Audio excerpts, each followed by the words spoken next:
Assalamualaikum warahmatullahi wabarakatuh. Izin memperkenalkan diri, nama saya Sipa Siti Sarifah. Saya dari Prodi D3 Farmasi tingkat 1A. Di sini saya akan memaparkan materi mengenai titrasi asam basa. Adapun pokok bahasannya yaitu terdiri dari pendahuluan, kemudian pembahasan, dan yang terakhir penutup, di mana pendahuluan terdiri dari latar belakang yang memuat penjelasan umum mengenai titrasi asam basa yang merupakan hal yang mendasari dari pemaparan materi kali ini. Kemudian rumusan masalah memuat pokok-pokok bahasan yang akan dibahas serta tujuan dan manfaat dari pemaparan materi. Kemudian pembahasan terdiri dari pengertian, prinsip, istilah, indikator, kurva, dan prosedur dari titrasi asam basa. Kemudian penutup yang terdiri dari kesimpulan dan saran. Baik, kita langsung saja ke bagian pendahuluan. Baik, untuk bagian yang pertama yaitu latar belakang. Di dunia farmasi tentunya kita berhubungan dengan proses pembuatan obat, di mana sebelum melakukan proses pembuatan obat, kita harus mengetahui terlebih dahulu kadar suatu zat kimia yang dibutuhkan dalam proses pembuatannya. Maka dari itu, salah satu metodenya yaitu titrasi. Titrasi adalah metode untuk menentukan kadar suatu zat kimia yang belum diketahui konsentrasinya menggunakan zat lain yang telah diketahui konsentrasinya. Untuk reaksi asam basa disebut juga dengan reaksi penetralan, maka tidak akan terlepas dari titrasi asam basa. Untuk zat yang belum diketahui konsentrasinya disebut dengan titrat, sedangkan zat yang telah diketahui konsentrasinya disebut dengan titer.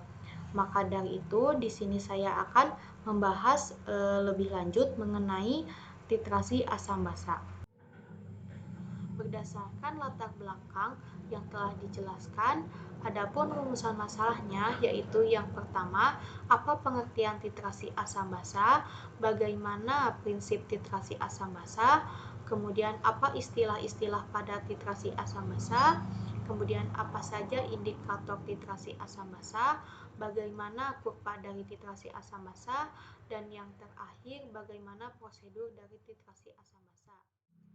Berdasarkan latar belakang dan rumusan yang telah dijelaskan sebelumnya, adapun tujuan yang ingin dicapai dalam pemaparan materi kali ini yaitu yang pertama, untuk mengetahui pengertian titrasi asam basa, kemudian yang kedua, untuk mengetahui prinsip titrasi asam basa, yang ketiga, untuk mengetahui istilah-istilah pada titrasi asam basa, yang keempat, untuk mengetahui indikator apa saja pada titrasi asam basa, kemudian yang kelima, untuk mengetahui kurva dari titrasi asam basa, dan yang keenam, untuk mengetahui prosedur dari titrasi asam basa. Baik, adapun manfaat dari pemaparan materi kali ini, yaitu yang pertama, bagi penulis diharapkan dapat menambah wawasan terkait disiplin ilmu. Kemudian yang kedua, bagi pelajar dan mahasiswa diharapkan dapat digunakan sebagai salah satu data dan fakta yang dapat digunakan sebagai acuan dalam media pembelajaran. Kemudian bagi masyarakat diharapkan dapat menambah ilmu dan pengetahuan yang bermanfaat bagi masyarakat. Baik, kita langsung saja ke pembahasan. Yang pertama yaitu pengertian titrasi asam basa. Titrasi adalah suatu metode dalam analisis volumetrik di mana larutan standar atau larutan yang telah diketahui konsentrasinya diteteskan melalui buret ke larutan lain yang dapat bereaksi dengannya atau larutan yang belum diketahui konsentrasinya sampai mencapai titik ekuivalen. Titrasi tentunya memiliki beberapa jenis, diantaranya titrasi asam basa, titrasi pengendapan, dan titrasi redoks. Pada kali ini saya akan membahas mengenai titrasi asam basa. Titrasi asam basa adalah penentuan larutan basa dengan larutan asam yang telah diketahui konsentrasinya ataupun sebaliknya dengan didasarkan reaksi netralisasi. Proses titrasi asam basa ini dilakukan sampai mencapai titik ekuivalen, yaitu keadaan di mana asam dan basa tepat bereaksi. Titik ekuivalen ini dapat dilihat dengan perubahan warna yang terjadi pada indikator. Pada proses titrasi ini akan membentuk sebuah kurva di mana kurva tersebut kita dapat mengetahui jumlah pH di mana titik ekuivalen itu terjadi. Proses titrasi asam basa digambarkan melalui jumlah larutan pH yang dianalisis berdasarkan jumlah titran yang ditambahkan. Baik, untuk yang selanjutnya yaitu prinsip titrasi asam basa. Yang pertama, titrasi asam basa dilakukan berdasarkan reaksi penetralan, di mana dalam penentuan kadar larutan basa menggunakan larutan asam yang telah diketahui konsentrasinya. Yang kedua, titrasi asam basa akan setimbang tepatnya pada pH 7 apabila jumlah asam setara dengan jumlah basa. Yang ketiga, titrat ditambahkan titer sedikit demi sedikit sampai mencapai keadaan ekuivalen, yaitu keadaan di mana titrat dan titer tepat habis bereaksi. Keadaan ini juga disebut dengan titik ekuivalen. Yang keempat, proses titrasi asam basa dapat dihentikan setelah mencapai titik ekuivalen. Maka setelah itu, kita bisa menghitung jumlah volume titer yang ditambahkan sampai mencapai keadaan tersebut. Maka dari itu, kita bisa menghitung jumlah kadar titrat menggunakan data dari volume titrat serta volume dan konsentrasi dari titer. Baik, untuk yang selanjutnya adalah istilah titrasi asam basa. Yang pertama, larutan standar adalah larutan yang telah diketahui konsentrasinya atau bisa disebut dengan titran atau titer, di mana sebelum melakukan titrasi, maka kita harus membuat terlebih dahulu larutan standar. Sebuah larutan dapat dikatakan larutan standar apabila memenuhi syarat-syaratnya. Adapun syarat-syaratnya adalah memiliki kemurnian yang tinggi, memiliki rumus molekul yang pasti, larutannya stabil, memiliki MR yang tinggi, tidak bersifat higroskopis, dan memiliki muatan ion yang rendah. Sebuah larutan dikatakan sebagai larutan standar disebut dengan larutan standar primer. Untuk yang kedua yaitu rumus titrasi asam basa. Rumus ini digunakan untuk menghitung jumlah kadar dari titrat, di mana rumusnya yaitu A dikali M1 dikali P1 sama dengan B dikali M2 dikali P2, di mana A adalah jumlah H+ pada larutan asam, M1 jumlah molaritas pada larutan asam, P1 adalah jumlah volume pada larutan asam. Kemudian B, jumlah OH pada larutan basa, M2 adalah jumlah molaritas pada larutan basa, P2 adalah jumlah volume pada larutan basa. Baik, untuk yang ketiga adalah indikator. Indikator adalah suatu asam atau basa organik lemah yang menunjukkan warna berbeda antara bentuk molekular atau tidak terionisasi dan bentuk terionisasinya. Indikator ditambahkan pada titran sebelum proses titrasi. Indikator akan berubah warna ketika telah mencapai titik ekuivalen. Indikator pada titrasi asam basa adalah indikator yang perubahan warnanya dipengaruhi oleh pH. Umumnya, penambahan indikator ditambahkan sesedikit mungkin. Umumnya yaitu ditambahkan sebanyak 2 tetes atau 3 tetes. Untuk yang keempat adalah titik ekuivalen. Titik ekuivalen adalah titik di mana reaksi penetralan tepat tercapai, maka proses titrasi dapat dihentikan. Titik ekuivalen dapat dilihat dari perubahan warna pada indikator. Misalnya, pada titrasi asam basa kuat, titik ekuivalennya yaitu tepat pada pH 7. Untuk materi selanjutnya yaitu indikator titrasi asam basa. Yang pertama yaitu kertas lakmus. Kertas lakmus terdiri dari kertas lakmus merah dan kertas lakmus biru. Kertas lakmus merah jika dicelupkan ke sebuah larutan, kemudian berubah warna menjadi biru, maka larutan tersebut bersifat basa. Begitupun dengan kertas lakmus biru jika dicelupkan ke sebuah larutan, kemudian berubah warna menjadi merah, maka larutan tersebut bersifat asam. Kemudian jika kedua lakmus tersebut dicelupkan ke sebuah larutan, tidak berubah warna, maka larutan tersebut bersifat netral. Baik, indikator yang kedua yaitu larutan indikator. Tentunya, larutan indikator memiliki beberapa jenis, tetapi umumnya yang digunakan pada titrasi asam basa yaitu larutan indikator fenolftalein. Ketika larutan fenolftalein ditambahkan kepada sebuah larutan, kemudian berubah warna menjadi pink seperti gambar di samping, maka larutan tersebut bersifat basa.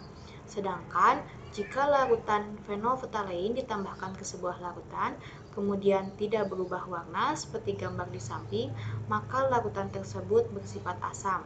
Untuk yang ketiga yaitu indikator universal. Indikator universal memiliki dua jenis, yaitu yang berbentuk kertas dan berbentuk larutan. Indikator ini dapat menunjukkan jangkauan pH pada suatu larutan. Rentang pH-nya yaitu 0 sampai 14. Di sini saya mengambil contoh indikator universal yang berbentuk kertas. Cara menggunakannya, kertas tersebut dicelupkan ke sebuah larutan, kemudian akan menunjukkan sebuah warna. Warna tersebut kita cocokkan dengan skala warna acuan yang tertera pada kemasannya. Baru kita bisa mengetahui jumlah pH dan sifat dari larutan tersebut, apakah larutan tersebut bersifat asam atau basa. Untuk yang keempat yaitu indikator alami. Indikator alami ini bisa dibuat dengan mudah, cepat, dan sederhana. Tentunya indikator alami memiliki jenis-jenisnya.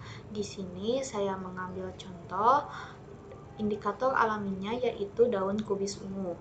Daun kubis ungu ini jika dilarutkan menggunakan air panas, maka akan mengeluarkan larutan yang berwarna biru atau biru keunguan. Zat kimia inilah yang bisa kita gunakan sebagai indikator alami. Cara menggunakannya yaitu indikator alami ini kita tambahkan pada sebuah lautan. Jika berubah warna menjadi pink seperti gambar di samping, maka larutan tersebut bersifat asam. Sedangkan jika larutan tersebut ketika ditambahkan indikator alami berubah warna menjadi kehijauan seperti gambar di samping, maka larutan tersebut bersifat basa. Untuk materi selanjutnya yaitu kurva titrasi asam basa, di mana larutan yang dititrasi asidimetri alkalimetri akan menunjukkan perubahan pH. Hal inilah yang akan membentuk sebuah kurva. Misalnya, larutan asam yang dititrasi dengan basa akan menunjukkan pH awal yang rendah, kemudian setelah dititrasi akan menunjukkan pH yang terus meningkat. Bisa dilihat pada gambar di sini. Kurva asam kuat dengan basa kuat, zat pentiternya yaitu basa kuat. pH awalnya rendah, setelah dititrasi, kemudian pH-nya menjadi terus meningkat. Titik ekuivalennya yaitu berada pada pH 7.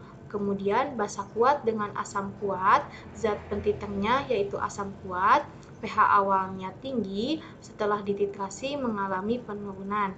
Titik ekuivalennya yaitu pada pH 7. Kemudian asam kuat dengan basa lemah, zat pentiternya yaitu basa lemah. pH awalnya rendah, kemudian setelah dititrasi kemudian menjadi meningkat, dan titik ekuivalennya yaitu pada pH 5 sampai 6. Kemudian basa lemah dengan asam kuat, zat pentiternya asam kuat. pH awalnya tinggi, kemudian setelah dititrasi mengalami penurunan. Titik ekuivalennya yaitu berada pada pH 5 sampai 6.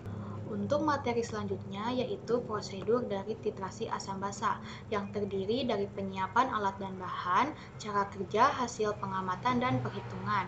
Untuk bagian yang pertama yaitu penyiapan alat dan bahan yang terdiri dari statif, buret, labu Erlenmeyer, gelas ukur, pipet tetes, corong, larutan asam, larutan standar NaOH 0,1 molaritas, kemudian indikator fenolftalein. Untuk yang kedua yaitu cara kerja. Langkah pertama, pasang buret pada statif.